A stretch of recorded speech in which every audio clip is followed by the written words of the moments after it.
जय श्री सद्गुरुदेवाय नमः। जय श्री गणपति देवाय नमः। ओम नमो भगवते वासुदेवाय नमः। श्रीमद् भागवत महापुराण प्रथम स्कंद 7वां अध्याय। अश्वत्थामा द्वारा द्रौपदी के पुत्रों का मारा जाना और अर्जुन के द्वारा अश्वत्थामा का मान मर्दन। श्री शौनक जी ने पूछा, सूत जी, सर्वज्ञ एवं सर्वशक्तिमान व्यास भगवान ने नारद जी का अभिप्राय सुन लिया, फिर उनके चले जाने पर उन्होंने क्या किया? श्री सूत जी ने कहा, ब्रह्म नदी सरस्वती के पश्चिम तट पर शम्याप्रास नामक एक आश्रम है। वहाँ ऋषियों के यज्ञ चलते ही रहते हैं। वहीं व्यास जी का अपना आश्रम है। उसके चारों ओर बेर का सुंदर वन है।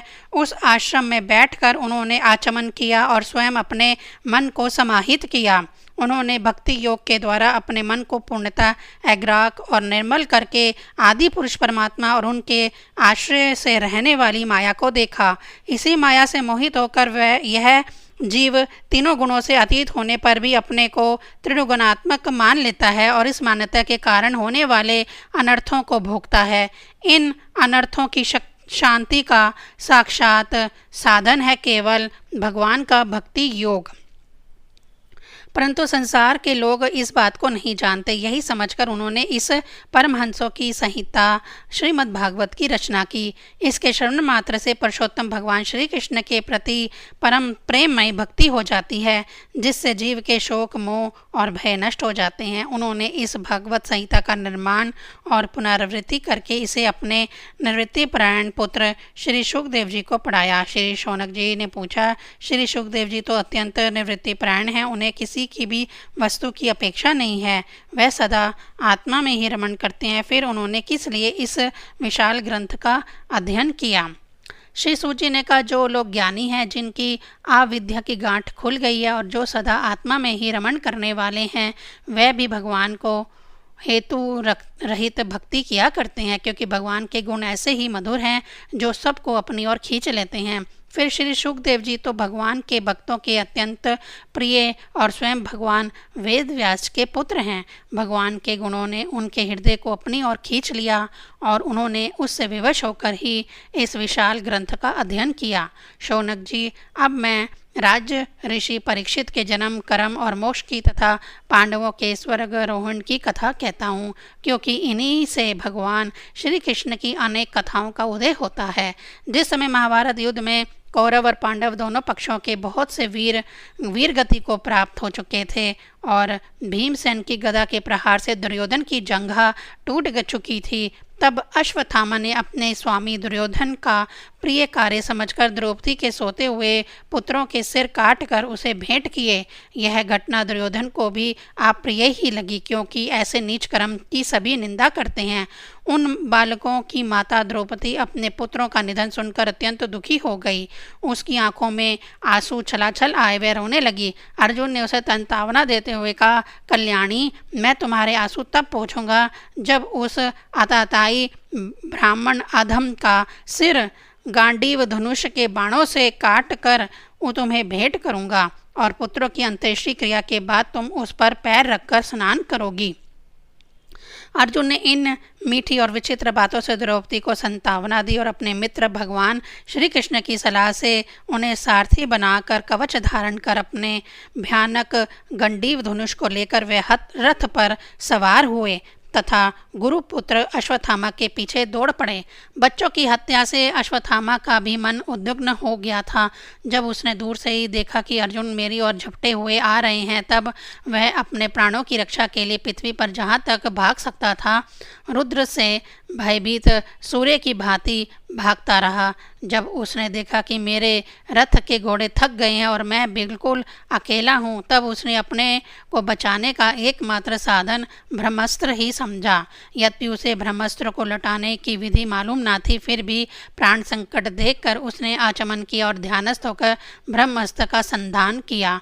उस अस्त्र से सब दिशाओं में एक बड़ा प्रचंड तेज फैल गया। अर्जुन ने देखा कि अब तो मेरे प्राणों पर ही आ बनी है। तब उन्होंने श्री कृष्ण से प्रार्थना की। अर्जुन ने कहा, श्री कृष्ण जी, तुम सच्चिदानंद स्वरूप परमात्मा हो, तुम्हारी शक्ति अनंत है, तुम ही भक्तों के अभय देने वाले हो। जो संसार की धधकती हुई आग में जल रहे हैं, उन जीवों को उससे उबारने वाले एकमात्र तुम ही हो। तुम प्रकृति से परे रहने वाले आदि पुरुष साक्षात परमेश्वर हो। अपनी चित्त शक्ति यानी स्वरूप शक्ति से भारे रंग एवं त्रिगुणमयी माया को दूर भगाकर अपने अद्वितीय स्वरूप में स्थित हो। वहीं तुम अपने प्रभाव से माया मोहित जीवों के लिए धर्म आदि रूप कल्याण का विधान करते हो। तुम्हारा ये अवतार पृथ्वी का भार हरण करने के लिए और तुम्हारे अनन्य प्रेमी भक्तजनों के निरंतर सिमरण ध्यान करने के लिए है। स्वयं प्रकाश स्वरूप श्री कृष्ण, यह भयंकर तेज सब ओर से मेरी ओर आ रहा है। यह क्या है, कहाँ से क्यों आ रहा है, इसका मुझे बिल्कुल पता नहीं है। भगवान ने कहा, अर्जुन, यह अश्वत्थामा का चलाया हुआ ब्रह्मास्त्र है। यह बात समझ लो कि प्राण संकट उपस्थित होने से उसने इसका प्रयोग तो कर दिया है, परंतु यह इस अस्त्र को लौटाना नहीं जानता। किसी भी दूसरे अस्त्र में इसको दबा देने की शक्ति नहीं है। तुम शस्त्र अस्त्र विद्या को भली भांति जानते ही हो। ब्रह्मास्त्र के तेज से ही इस ब्रह्मास्त्र की प्रचंड आग को बुझा दो। सूत जी कहते हैं, अर्जुन विपक्षी वीरों को मारने में बड़े प्रवीण थे। भगवान की बात सुनकर उन्होंने आचमन किया और भगवान की परिक्रमा करके ब्रह्मास्त्र के निवारण के लिए ब्रह्मास्त्र का ही संधान किया। बाणों से वेष्टित उन दोनों ब्रह्मास्त्रों के तेज प्रलयकालीन सूर्य एवं अग्नि के समान आपस में टकराकर सारे आकाश और दिशाओं में फैल गए और बढ़ने लगे। तीनों लोगों को जलाने वाली उन दोनों अस्त्रों की बड़ी हुई लिपटों से प्रजा जलने लगी और उसे देखकर सबने यही समझा कि यह प्रलय काल की सावर्तक अग्नि है। उस आग में प्रजा का और लोगों का नाश होते देखकर भगवान की अनुमति से अर्जुन ने उन दोनों को ही लौटा लिया। अर्जुन की आंखें क्रोध से लाल लाल हो रही थी। उन्होंने झपट कर उस क्रूर अश्वत्थामा को पकड़ लिया और जैसे कोई रस्सी से पशु को बांध ले वैसे ही बांध लिया। अश्वत्थामा को बलपूर्वक बांधकर अर्जुन ने जब शिविर की ओर ले जाना चाहा, तब उनसे कमल नयन भगवान श्री कृष्ण ने कुपित होकर कहा, अर्जुन, इस ब्राह्मण धम को छोड़ना ठीक नहीं है, इसको तो मार ही डालो। इसने रात में सोए हुए निरपराध बालकों की हत्या की है। धर्म वक्ता पुरुष असावधान, मत वाले पागल, सोए हुए बालक, स्त्री, विवेक ज्ञान शून्य, शरणागत, रथहीन और भयभीत शत्रुओं को कभी नहीं मारते, परंतु जो दुष्ट और क्रूर पुरुष दूसरों को मारकर अपने प्राणों का पोषण करता है, उसका तो वध ही उसके लिए कल्याणकारी है, क्योंकि वैसी आदत को लेकर यदि वह जीता है तो और भी पाप करता है और उन पापों के कारण नरकगामी होता है। फिर मेरे सामने ही तुमने द्रौपदी से प्रतिज्ञा की थी कि मानवती, जिसने तुम्हारे पुत्रों का वध किया है, उसका सिर मैं उतार लाऊंगा। इस पापी कुलंकार अताताई ने तुम्हारे पुत्र का वध किया है और अपने स्वामी दुर्योधन को भी दुख पहुंचाया है, इसीलिए अर्जुन, इसे मार ही डालो। भगवान श्री कृष्ण ने अर्जुन के धर्म की परीक्षा लेने के लिए इस प्रकार प्रेरणा करी, परंतु अर्जुन का हृदय महान था। यद्यपि अश्वत्थामा ने उनके पुत्रों की हत्या की थी, फिर भी अर्जुन के मन में गुरु पुत्र को मारने की इच्छा नहीं हुई। इसके बाद अपने मित्र और सारथी श्री कृष्ण के साथ वे अपने युद्ध शिविर में पहुंचे। वहां अपने मृत पुत्रों के लिए शोक करती हुई द्रौपदी को उसे सौंप दिया। द्रौपदी ने देखा कि अश्वत्थामा पशु की तरह बांध कर लाया गया है। निंदित कर्म करने के कारण उसका मुख नीचे की ओर झुका हुआ है। अपना अनिष्ट करने वाले गुरुपुत्र अश्वत्थामा को इस प्रकार अपमानित देखकर द्रौपदी का कोमल हृदय कृपा से भर आया और उसने अश्वत्थामा को नमस्कार किया। गुरुपुत्र का इस प्रकार बांध कर लाया जाना सती द्रौपदी को सहन नहीं हुआ। उसने कहा, छोड़ दो, इन्हें छोड़ दो। ये ब्राह्मण हैं, हम लोगों के लिए अत्यंत पूजनीय हैं, जिनकी कृपा से आपने रहस्य के साथ सारे धनुर्वेद और प्रयोग तथा उपसंहार के साथ संपूर्ण शास्त्र अस्त्रों का ज्ञान प्राप्त किया है। वे आपके आचार्य द्रोण ही पुत्र के रूप में आपके सामने खड़े हैं। उनकी अर्धांगिनी कृपी अपने वीर पुत्र की ममता से ही अपने पति का अनुगमन नहीं कर सकी, वह अभी जीवित है। महाभाग्यवान आर्यपुत्र, आप तो बड़े धर्मज्ञ हैं। जिस गुरु वंश की नित्य पूजा और वंदना करनी चाहिए, उसको व्यथा पहुँचाना आपके योग्य कार्य नहीं है। जैसे अपने बच्चों के मर जाने से मैं दुखी होकर रो रही हूँ और मेरी आँखों से बार बार आंसू निकल रहे हैं, वैसे ही इनकी माता पतिव्रता गौतमी ना रोए। जो उच्छल राजा अपने कुकृत्यों से ब्राह्मण कुल को कुपित कर देते हैं, वह कुपित ब्राह्मण कुल उन राजाओं को सपरिवार शोक अग्नि में डालकर शीघ्र ही भस्म कर देता है। सूर्य ने कहा, शौनक आदि ऋषियों, द्रौपदी की बात धर्म और न्याय के अनुकूल थी, उसमें कपट नहीं था, करुणा और समता थी। अतएव राजा युधिष्ठिर ने रानी के इन हित भरे शेष वचनों का अभिनंदन किया। साथ ही नकुल, सहदेव, सत्याकी, अर्जुन, स्वयं भगवान श्री कृष्ण और वहां पर उपस्थित सभी नर नारियों ने द्रौपदी की बात का समर्थन किया। उस समय क्रोधित होकर भीमसेन ने कहा, जिसने सोते हुए बच्चों को ना अपने लिए और ना अपने स्वामी के लिए बल्कि व्यर्थ ही मार डाला, उसका तो वध ही उत्तम है। भगवान श्री कृष्ण ने द्रौपदी और भीमसेन की बात सुनकर और अर्जुन की ओर देखकर कुछ हंसते हुए से कहा। भगवान श्री कृष्ण बोले, पतित ब्राह्मण का भी वध नहीं करना चाहिए और अताताई को मार ही डालना चाहिए। शास्त्रों में मैंने ही यह दोनों बातें कही हैं, इसलिए मेरी दोनों आज्ञाओं का पालन करो। तुमने द्रौपदी को संतावना देते समय जो प्रतिज्ञा की थी, उसे भी सत्य करो। साथ ही भीमसेन, द्रौपदी और मुझे जो प्रिय हो वह भी करो। सूर्य कहते हैं, अर्जुन भगवान के हृदय की बात तुरंत ताड़ गए और उन्होंने अपनी तलवार से अश्वत्थामा के सिर की मणि उसके बालों के साथ उतार ली। बालकों की हत्या करने से वह श्रीहीन तो पहले ही हो गया था, अब मणि और ब्रह्म तेज से भी रहित हो गया। इसके बाद उन्होंने रस्सी का बंधन खोलकर उसे शिविर से निकाल दिया। मुंड देना, धन छीन लेना और स्थान से बाहर निकाल देना, यही ब्राह्मण धर्मों का वध है। उनके लिए इससे भिन्न शारीरिक वध का विधान नहीं है। पुत्रों की मृत्यु से द्रौपदी और पांडव सभी शोकातुर हो रहे थे। अब उन्होंने अपने मरे हुए भाई बंधुओं की दाह आदि अंत्येष्टि क्रिया की। 7वां अध्याय संपूर्ण।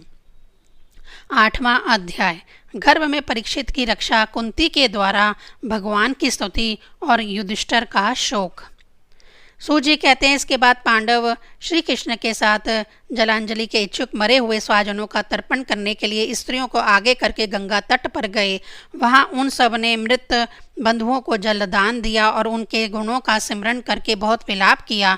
तदनंतर भगवान के चरण कमलों की धूलि से पवित्र गंगा जल में पुनः स्नान किया। वहां अपने भाइयों के साथ कुरुपति महाराज युधिष्ठिर, धृतराष्ट्र, पुत्र शोक से व्याकुल गंधारी, कुंती और द्रौपदी सब बैठकर मरे हुए स्वजनों के लिए शोक करने लगे। भगवान श्री कृष्ण ने धौम्य आदि मुनियों के साथ उनकी संतावना दी और समझाया कि संसार के सभी प्राणी काल के अधीन है, मौत से किसी को भी कोई बचा नहीं सकता। इस प्रकार भगवान श्री कृष्ण ने अजात शत्रु महाराज युधिष्ठिर को उनका वैराज्य जो धूर्तों ने छल से छीन लिया था वापस दिलाया तथा द्रौपदी के केशों का स्पर्श करने से जिनकी आयु क्षीण हो गई थी उन दुष्ट राजाओं का वध कराया। साथ ही युधिष्ठिर के द्वारा उत्तम सामग्रियों से तथा पुरोहितों से 3 अश्वमेघ यज्ञ कराए। इस प्रकार युधिष्ठिर के पवित्र यश को 100 यज्ञ करने वाले इंद्र के यश की तरह सब और फैला दिया। इसके बाद भगवान श्री कृष्ण ने वहां से जाने का विचार किया। उन्होंने इसके लिए पांडवों से विदा ली और व्यास आदि ब्राह्मणों का सत्कार किया। उन लोगों ने भी भगवान का बड़ा ही सम्मान किया। तदनंतर सत्याकी और उद्धव के साथ द्वारका जाने के लिए वे रथ पर सवार हुए। उसी समय उन्होंने देखा कि उत्तरा भय से विह्वल होकर सामने से दौड़ी चली आ रही है।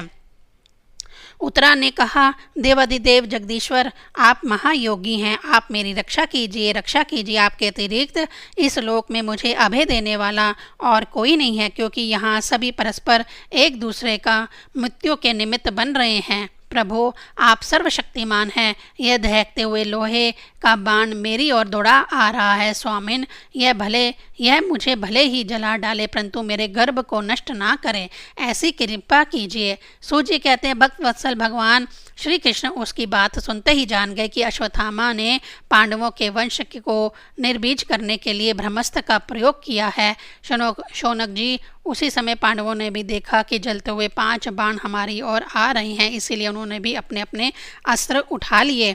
सर्वशक्तिमान भगवान श्री कृष्ण ने अपने अनन्य प्रेमियों पर, शरणागत भक्तों पर बहुत बड़ी विपदा आई जानकर अपने निज अस्त्र सुदर्शन चक्र से उन निज जनों की रक्षा की। योगेश्वर श्री कृष्ण समस्त प्राणियों के हृदय में विराजमान आत्मा है। उन्होंने उत्तरा के गर्भ को पांडवों की वंश परंपरा चलाने के लिए अपनी माया के कवच से ढक दिया। शौनक जी, यद्यपि ब्रह्मास्त्र अमोघ है और उसके निवारण का कोई उपाय भी नहीं है, फिर भी भगवान श्री कृष्ण के तेज के सामने आकर वह शांत हो गया। यह कोई आश्चर्य की बात नहीं समझनी चाहिए, क्योंकि भगवान तो सर्व आश्चर्यमय है। वह ही अपनी निज शक्ति माया से स्वयं आजन्मा होकर भी इस संसार की सृष्टि, रक्षा और संहार करते हैं। जब भगवान श्री कृष्ण जाने लगे तब ब्रह्मास्त्र की ज्वाला से मुक्त अपने पुत्रों के और द्रौपदी के साथ सती कुंती ने भगवान श्री कृष्ण की इस प्रकार स्तुति की। कुंती ने कहा, आप समस्त जीवों के बाहर और भीतर एक रस स्थित हैं, फिर भी इंद्रियों और वृत्तियों से देखे नहीं जाते, क्योंकि आप प्राकृतिक से परे आदि पुरुष परमेश्वर हैं। मैं आपको नमस्कार करती हूँ। इंद्रियों से जो कुछ जाना जाता है उसकी तह में आप विद्यमान रहते हैं और अपनी माया के पर्दे से अपने को ढके रहते हैं। मैं अबोध नारी आप अविनाशी पुरुषोत्तम को भला कैसे जान सकती हूँ? जैसे मूढ़ लोग दूसरा भेष धारण किए हुए नट को प्रत्यक्ष देखकर भी नहीं पहचान सकते, वैसे ही आप दिखते हुए भी नहीं दिखते। आप शुद्ध हृदय वाले विचारशील जीव उन्मुक्त परमहंसों के हृदय में अपनी प्रेममयी भक्ति का सृजन करने के लिए अवतीर्ण हुए हैं। फिर हम अल्प बुद्धि स्त्रियां आपको कैसे पहचान सकती हैं? आप श्री कृष्ण वासुदेव देवकी नंदन नंद गोप के लाडले लाल गोविंद को हमारा बारंबार प्रणाम है, जिनकी नाभि से ब्रह्मा का जन्म स्थान कमल प्रकट हुआ है और जो सुंदर कमलों की माला धारण करते हैं, जिनके नेत्र कमल के समान विशाल और कोमल है, जिनके चरण कमलों में कमल का चिन्ह है। श्री कृष्ण, ऐसे आपको बार बार नमस्कार है। ऋक्रेश, जैसे आपने दुष्ट कंस के द्वारा कैद की हुई और चिलकार से शोकग्रस्त देवकी की रक्षा की थी, वैसे ही पुत्रों के साथ मेरी भी आपने बार बार विपत्तियों से रक्षा की है। आप ही हमारे स्वामी हैं, आप सर्वशक्तिमान हैं। श्री कृष्ण, कहाँ तक गिनाऊं? विष से, लक्षाग्रह की भयानक आग से, हिडम्बा आदि राक्षसों की दृष्टि से, दुष्टों की घृत सभा से, वनवास की विपत्तियों से और अनेक बार के युद्धों में अनेक महारथियों के शस्त्र अस्त्रों से और अभी अभी इस अश्वत्थामा के ब्रह्मास्त्र से भी आपने हमारी रक्षा की है। जगत गुरु, हमारे जीवन में सर्वदा पद पद पर अब विपत्तियां आती रहें, क्योंकि विपत्तियों में ही निश्चित रूप से आपके दर्शन हुआ करते हैं और आपके दर्शन हो जाने पर फिर जन्म मृत्यु के चक्कर में नहीं आना पड़ता। ऊंचे कुल में जन्म, ऐश्वर्य, विद्या और संपत्ति के कारण जिसका घमंड बढ़ रहा है, वह मनुष्य तो आपका नाम भी नहीं ले सकता, क्योंकि आप तो उन लोगों को दर्शन देते हैं जो अकिंचन हैं। आप निर्धनों के परम धन हैं। माया का प्रपंच आपका स्पर्श भी नहीं कर सकता। आप अपने आप में ही विहार करने वाले परम शांत स्वरूप हैं। आप ही कैवल्य मोक्ष के अधिपति हैं। आपको मैं बारंबार नमस्कार करती हूँ। मैं आपको अनादि अनंत सर्वव्यापक सबके नियंता काल पुरुष परमेश्वर समझती हूँ। संसार के समस्त पदार्थ और प्राणी आपस में टकराकर विषमता के कारण परस्पर विरुद्ध हो रहे हैं, परंतु आप सब में समान रूप से विचर रहे हैं। भगवान, आप जब मनुष्यों की सी लीला करते हैं तब आप क्या करना चाहते हैं, यह कोई नहीं जानता। आपका कोप कभी कोई ना प्रिय है और ना अप्रिय। आपके संबंध में लोगों की बुद्धि ही विषम हुआ करती है। आप विश्व के आत्मा हैं, विश्व रूप हैं। ना आप जन्म लेते हैं, ना कर्म ही करते हैं, फिर भी पशु पक्षी मनुष्य ऋषि जलचर आदि में आप जन्म लेते हैं और उन योनियों के अनुरूप दिव्य कर्म भी करते हैं। यह आपकी लीला ही तो है। जब बचपन में आपने दूध की मटकी फोड़कर यशोदा मैया को खिजा दिया था और उन्होंने आपको बांधने के लिए हाथ में रस्सी ली थी, तब आपकी आंखों में आंसू छलक आए थे। काजल कपोलों पर भय चला था। नेत्र चंचल हो रहे थे और भय की भावना से आपने अपने मुख को नीचे की ओर झुका लिया था। आपकी उस दशा का, लीला छवि का ध्यान करके मैं मोहित हो जाती हूँ।